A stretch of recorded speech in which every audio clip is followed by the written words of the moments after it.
మాతృదేవోభవ. నేను మీ డాక్టర్ శ్రీధర్. నా phone number 9295909819. ఇప్పుడు మనము చాలా జ్యోతిషం విషయంలోనే చాలా ముఖ్యమైనటువంటి ఒక విషయం గురించి మనము ప్రస్తావించదలుచుకున్నాము.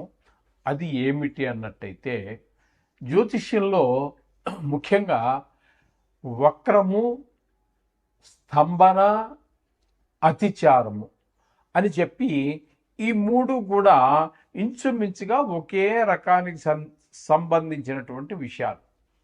కొన్ని గ్రహాలకి వక్రం మాత్రమే ఉంటుంది. కొన్ని గ్రహాలు అంటే ఏమేంటవి అన్నట్టయితే కుజుడు, బుధుడు, గురుడు, శుక్రుడు, శని, ఈ 5 గ్రహాలకి వక్రం ఉంటుంది. రాహుకేతులు ఎప్పుడు వక్రంలోనే సంచరిస్తూ ఉంటారు కాబట్టి వారికి లేదు. సూర్యచంద్రుడికి ఎప్పుడు ఉండదు. ఈ వక్రం అనేటటువంటిది ఈ 5 గ్రహాలకు సంబంధించినటువంటి విషయం. ఇకపోతే స్తంభన అనేటటువంటిది ఉంటుంది. అది కూడా ఇంచుమించుగా ఇదే కోవకు చెందినటువంటిదే. అది అంగారకుడు అంటే మన కుజుడికి మాత్రమే వర్తిస్తూ ఉంటుంది. ఆయన మాత్రమే స్తంభన జరుగుతూ ఉంటుంది. కొన్ని రాసుల్లో వెనక్కి ముందుకి ముందుకి వెనక్కి తిరగడం జరుగుతూ ఉంటుంది కొన్ని సందర్భాలలో. ఇక గురువు దగ్గరికి వచ్చినట్టయితే, ఈ గురువుకి కొన్ని సందర్భాల్లో వక్రిస్తూ ఉంటారు, కొన్ని సందర్భాల్లో అతిచారము కూడా ఉంటుంది. ఈ రెండు కూడా గురువుకి వర్తిస్తూ ఉంటాయి. అతిచారము అంటే ఏంటి, వక్రము అంటే ఏమిటి అంటే, ఒక గ్రహము దాని యొక్క పరిధి, దాని యొక్క కక్ష్యలో తిరిగేటప్పుడు అన్నిటి కక్ష్యలు ఒకే డిస్టెన్స్లో ఒకే దూరంలో ఉండవు. కొన్నిటి యొక్క కక్ష్య చాలా చిన్నదిగా ఉంటుంది, కొన్నిటిది పెద్దదిగా ఉంటుంది. ఈ చిన్న కక్ష్యలో తిరిగేటటువంటి ఈ రవి, బుధుడు వీళ్ళు ఉన్నారు చూడండి, ఇంచుమించుగా నెల తిరుగుతారు కాబట్టి వారి కక్ష్య చాలా చిన్నదిగా ఉంటుంది. అలాగే ఒక శుక్రున్నో మరి ఎవరో పెద్ద గ్రహాలు కనుక తీసుకున్నట్టయితే వారి బాగా పెద్దది ఉంటుంది. ఒక వృత్తం పూర్తిగా చూసుకురావాలి అన్నట్టయితే 12 రాసుల్ని వాళ్ళకి చాలా టైం పడుతుంది.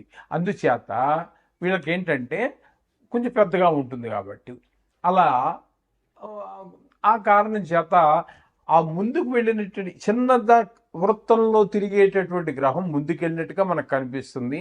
ఈ పెద్ద వృత్తంలో తిరిగేటటువంటిది వెనక్కి పడినట్టుగా కనిపిస్తుంది. నిజానికైతే వక్రము అనేది లేదు, కానీ ఫలితాలైతే అవే ఫలితాలు ఇస్తూ ఉంటాయి.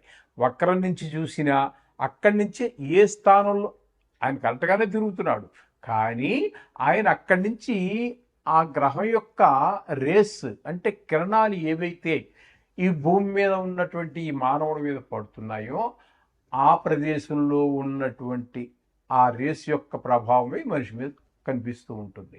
ఇది వక్రము. ఇక్కడ అతిచారము అంటే నిజానికి గురువు ఒక రాశిలో 1 సంవత్సర కాలం పాటు ఉండాలి. కొన్ని అలాగే ఉంటారు కూడా. అప్పుడప్పుడు వక్రించడం అనేది మామూలు అనుకోండి. అప్పుడప్పుడు ఈ అతిచారం కూడా. అతిచారం అంటే ఒక్క రాశిలో సంవత్సర కాలం పాటు ఉండవలసినటువంటి ఆ గ్రహం సంవత్సరము ఉండకుండా ముందుకు వెళ్ళిపోతుంది. మళ్ళీ కొద్ది కాలం తర్వాత మళ్ళీ వెనక్కి వచ్చేస్తుంది. అది వేరే విషయం. ఈ ముందుకు వెళ్ళిపోయేది ఏదైతే ఉన్నదో, ఏ రాశి నుంచి ఉండకుండా అక్కడ సంవత్సరం పాటు ఉండకుండా ముందుకు వెళ్ళిందో దాన్ని అతిచారము అంటారు. అంటే చరించడం అంటే తెలుసు కదా, కదలటం. అతిచారము అంటే స్పీడ్గా కదలటం అని అర్థంలో మనం చెప్పుకోవచ్చు ముందుకి. ఇక్కడ ఇప్పుడు ఈ సంవత్సరంలో ఇప్పుడు మనం చెప్పుకోబోతున్నటువంటి విషయం ఏమిటంటే, గురువు మనకి 18వ తారీఖు అక్టోబర్ నెలలో వరకు ఆయన మిథునంలోనే ఉంటారు. మిథునంలోనే సంవత్సరం కాలం ఉండాలి. కానీ 18 తర్వాత ఏమవుతుందంటే 19వ తారీఖు నుంచి ఆయన అతిచారం వలన కర్కాటక రాశి, మిథున రాశి తర్వాత వచ్చేటటువంటి కర్కాటక రాశిలో ప్రవేశిస్తూ ఉన్నారు. తద్వారా ఫలితాలు ఏమైనా మారుతాయా? మారితే ఎవరికి అనుకూలంగా ఉంటాయి, ఏ రాసుల వారికి, 12 రాసులు కదండి, ఏ రాసుల వారికి అనుకూలమైన ఫలితాలు ఉన్నాయి, ఏ రాశుల వారికి ప్రతికూలమైన ఫలితాలు ఉంటాయి అనేటటువంటిది ఇక్కడ మనం చెప్పుకోబోతున్నాం. అయితే దీనివల్ల మామూలుగా దేశమాన కాల మరి పరిస్థితులకు వేరుగా ఉంటుంది రిజల్ట్. మామూలుగా జాతక రీత్యా మనుషులకి సంబంధించినటువంటిది మామూలు ఫలితాలనే మనం ఇస్తుంది కూడా, ఈ విధంగా ఉంటుంది. అయితే ఇక్కడ మరొక విశేషం ఏంటంటే, ఈ మధ్యలో ఈ అతిచారంగా ఉన్నటువంటి కాలంలోనే ఆయన మరలా నవంబర్ 12 నుంచి మార్చి 14 వరకు ఆయన వక్రగతిలో కూడా ఉన్నారు. అతిచారమే ఒక విశేషం అనుకుంటే, ఆ అతిచారంలో వక్రగతిలో ఉండటం అనేటటువంటి మరొక విశేషం. ఇటువంటివన్నీ కలిసి ఈ సంవత్సరంలో మనకు వస్తున్నాయి కాబట్టి ఇప్పుడు మనం దాని గురించే చెప్పుకోబోతున్నాం. అయితే ఈ అతిచారం వల్ల మిథున రాశిలోంచి కర్కాటక రాశిలోనికి ఆయన ప్రవేశించడం ద్వారా వచ్చినటువంటి తేడా ఏమీ ఉండదు. కర్కాటక రాశిలో ఏ రాశి వారికైనా సరే, కర్కాటక రాశిలో కనుక గురుడు ఉంటే ఏ ఫలితం, ఇప్పుడు మేషరాశి వారు ఉన్నారు, మేషరాశి వారికి కర్కాటకం 4వ రాశి అవుతోంది కాబట్టి 4వ స్థాన ఫలితాన్నే ఇస్తారు. అలాగే సింహం ఉంది, 5వ సింహం ఉందనుకోండి, వృషభం ఉందనుకోండి, వృషభానికి 3వ రాశిలో కర్కాటకం, అంతే కదండి. అంచేత 3వ రాశి ఫలితాన్ని ఇస్తారు. మిథునానికైతే 2వ స్థానంలో ఉన్నట్టుగా మనం పరిగణలో తీసుకుంటున్నాం. కర్కాటకం మిథున తర్వాత కర్కాటకమే కదండి, అంటే 2వ స్థానంలో ఫలితాన్ని ఇస్తారు. ఇప్పుడు కర్కాటకమే తీసుకున్నాం, కర్కాటకంలోకి వచ్చారు కాబట్టి అది జన్మ రాశిలో గురువు ఉంటే ఏ ఫలితాన్ని ఇస్తారో అది ఇస్తారు. అదే ఇప్పుడు మనం చెప్పుకోబోతున్నటువంటి విశేషం కూడా. అయితే ఈ వక్రంలోకి వచ్చిన తర్వాత ఫలితాలు ఏ విధంగా మారతాయా అని చాలామందికి డౌట్ ఉంది. చాలామంది నా దగ్గర నేర్చుకున్నటువంటి కొంతమంది శిష్యగణం అయితే కానివ్వండి, లేకపోతే వాళ్ళు ఈ వృత్తిలో ఉండొచ్చు, లేకపోవచ్చు, లేకపోతే వారి ఇంటి దగ్గర చదువుకున్నటువంటి ప్రాక్టీస్ చేసేవాళ్ళు కావచ్చు, చాలా చాలా చాలా ఫోన్లు నాకు ఈ వక్రం గురించి, ఈ అతిచారం గురించి, ఈ అతిచారంలోనే వక్రం గురించి చాలామంది ప్రశ్నించడం జరిగింది. అందుచేత నేను అనుకోవటం, అటు ప్రేక్షకులతో పాటుగా ఇటు ఆస్ట్రాలజీ నేర్చుకున్నటువంటి, జ్యోతిష్యం నేర్చుకుంటున్నటువంటి విద్యార్థులు కానివ్వండి, అయితే వేరే ఎవరికో చెప్పాలని కాదు, వాళ్ళకి వాళ్ళు తెలుసుకోవాలని ఉద్దేశం కానివ్వండి, వారికి ఈ సంశయాలు తీరడానికి ఇందులో అవకాశం ఉంది. ఎందుకని అంటే, ఇక్కడ వక్రంలోకి వచ్చినా కూడా అతిచారంలో ఉంటే ఏ ఫలితాన్ని ఇస్తున్నారో వక్రంలో కూడా అదే ఫలితాన్ని ఇస్తాడు గురువు. ఎందుకని అన్నట్టయితే,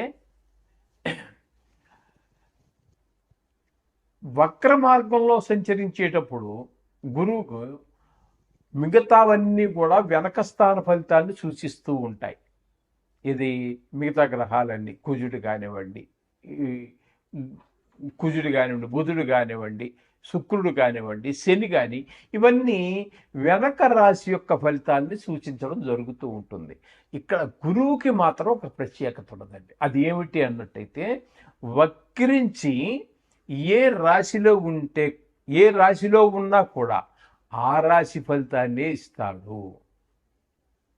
వక్రించినటువంటి గురువు ఏ రాశిలో ఉన్నారో దానికి వెనకటి రాశి ఫలితాలు ఇవ్వటం అనేది లేదు. ఏ రాశిలో ఉన్నారో అదే ఫలితాలు ఇస్తూ ఉన్నారు. అలాగే అతిచారం వల్ల అదే ఫలితాలు ఇస్తూ ఉన్నారు, వక్రగతిలో కూడా అదే ఫలితాలు ఇస్తున్నారు. కాబట్టి విశేషమైనటువంటి ఫలితాలు అయితే లేవు.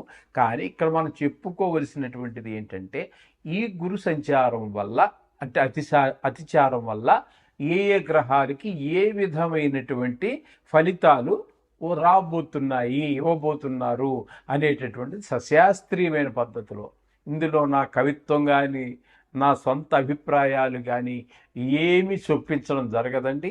శాస్త్రం ఎంతవరకు చెప్పిందో అంతవరకు మాత్రమే మీకు నేను చెప్పడం జరుగుతుంది.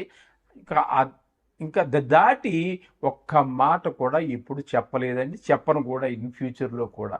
శాస్త్రాన్ని అందించాలనే ఉద్దేశమే నా యొక్క ఉద్దేశం. కాబట్టి ఇప్పుడు కొంచెం జాగ్రత్తగా మీరు ఈ రాశుల మీద గురువు యొక్క సంచారం అతిచారం మీద మీకు ఉన్నటువంటి ఆకాంక్ష తెలుసుకోవాలనేటువంటి ఆకాంక్ష ఏదైతే ఉందో ఇప్పుడు దాని గురించి జాగ్రత్తగా విన్నట్టయితే మీకు మంచి ఫలితాలన్నీ విషయం తెలుస్తుంది. మీరు ఎవరికైనా చెప్పదలుచుకుంటే మంచి రిజల్ట్ కూడా చెప్పడానికి వీలవుతుంది. ధనుసు రాశి వారికి 19వ తారీఖు 10వ నెల 2025 నుండి 4వ తారీఖు 12వ నెల 2025 వరకు మిథున రాశిలో అంటే సప్తమ స్థానంలో సంచరించవలసినటువంటి గురువు అష్టమ స్థానంలో అతిచారం వల్ల 49 రోజులు మాత్రం సంచరిస్తూ ఉన్నారు. ఈ ఫలితాలు ఈ 49 రోజులు అష్టమ స్థానంలో గురువు ఉండటం వల్ల ఏ విధమైనటువంటి ఫలితాలు రాబోతున్నాయి అనేటటువంటిది మనకి సశాస్త్రీయమైన పద్ధతిలో తెలుసుకునేటువంటి ప్రయత్నం చేద్దాం. ఇక్కడ మీకు అష్టమ స్థానంలో ఉన్నారు కాబట్టి అక్కడ ఇంచుమించుగా అష్టమ స్థానం అనేటటువంటిది ఒక దుష్ట స్థానంగానే పరిగణిస్తూ ఉంటారు. ఇక్కడ ఉండే ఫలితాలు కూడా దానికి అనుగుణంగానే ఉంటాయని అనుకుంటున్నా. ఏదేమైనప్పటికీ శాస్త్రకారులు చెప్పిందే మనం చెప్పుకుంటున్నాం కాబట్టి జాగ్రత్తగా వినండి. చోరాగ్ని నృపభీతిశ్చ గాత్రగాంభీర్యనాశనం నిష్ఠురం సాహసం క్రోధమస్తే క్రోధమ అష్టమస్తే గురౌ భవేతు. అష్టమస్తే అంటే 8వ స్థానంలో కనుక గురువు ఉన్నట్టయితే జరగబోయేటటువంటిది ఇచ్చేటటువంటి ఫలితాలు ఏంటంటే చోరుల వలన భయం, చోర అగ్ని నృప భీతిచ్చ. చోరుల వలన, అగ్ని వలన, రాజుల వలన భీతి భయం ఏర్పడుతూ ఉంటుంది. తేజోహీనం ముఖంలో మనకి ఆ వర్చస్సు అంతా పోతుంది, అధైర్యం వచ్చేస్తుంది, కఠినంగా మాట్లాడడం అంతా ప్రారంభమవుతుంది, కోపం కూడా హద్దు మీరుతూ ఉంటుంది. ఈ విధమైనటువంటి లక్షణాలన్నీ కూడా అష్టమ స్థానంలో గురు సంచారం వల్ల కలుగుతాయి అని చెప్పేసి మనకి శాస్త్రకారులు చెప్పారు. కాబట్టి ఈ విషయాలన్నిటిలో తగు జాగ్రత్తగా ఉండండి, కోపాన్ని తగ్గించుకోండి, అలాగే అనవసరమైనటువంటి ఖర్చులు పెట్టకండి, కఠినంగా మాట్లాడకండి, వీలైనంత వరకు ధన వ్యయాన్ని తగ్గించుకోండి, అలాగే మాటలను కూడా వృధాగా పోనివ్వకండి. అది 10 మాటలు మాట్లాడవలసినటువంటి సందర్భంలో కూడా ఆలోచించి ఒకే ఒక్క మాట మాట్లాడండి. దాని ద్వారా మనకి కొన్ని ఇబ్బందులు తగ్గుతాయి. మధురంగా మాట్లాడాలి, మృదువుగా మాట్లాడాలి, మితంగా మాట్లాడాలి. మిత భాషిత్వం, మృదు భాషిత్వం ఇది చాలా ఇంపార్టెంట్. ఇది గుర్తుపెట్టుకోండి. అంచేది బాగలేదు కాబట్టి వీరు తప్పకుండా ఈ 40 రోజుల్లో గురుడిది రోజు ఇంటి దగ్గర చేసుకున్నట్టయితే రోజు 16 సార్లు ఆ శ్లోకాన్ని చదువుకోండి. మీరు ఏం చేస్తున్నారో దాన్నే. లేదు గుడికి వెళ్తానంటారా, రోజు వెళ్ళి ఈ మాత్రం శనగలు ఆ గురు ఎవరైతే ఉన్నారో నవగ్రహాల్లో వారి పాదాల దగ్గర శనగలు వేయండి. 49 రోజులు అయిన తర్వాత 1.25 కేజీ తీసుకుని బ్రాహ్మడికి దానం ఇచ్చేసి ఆ సంకల్పం చెప్పించుకొని ఈ యొక్క 8వ స్థాన దోషాన్ని నివృత్తి చేసుకోండి. అంతా సక్రంగా జరుగుతుంది. తదుపరి మళ్ళీ మీకు సప్తమ స్థాన ఫలితాలు వస్తాయి. సప్తమ స్థానంలో కూడా ఆయన చాలా చక్కటి ఫలితాలన్నీ ఇస్తారండి. చేత ఏం కంగారు పడక్కర్లేదు. కేవలం 49 రోజులు అంటే నెల 15 రోజులు పెద్ద లెక్క ఏం కాదు. ఇది మన 100 సంవత్సరాల జీవితకాలంలో 49 రోజులు అనేది పెద్దగా పరిగణలో తీసుకుని బాధపడిపోయే పరిస్థితి ఏం కాదు. శుభం భూయాత్.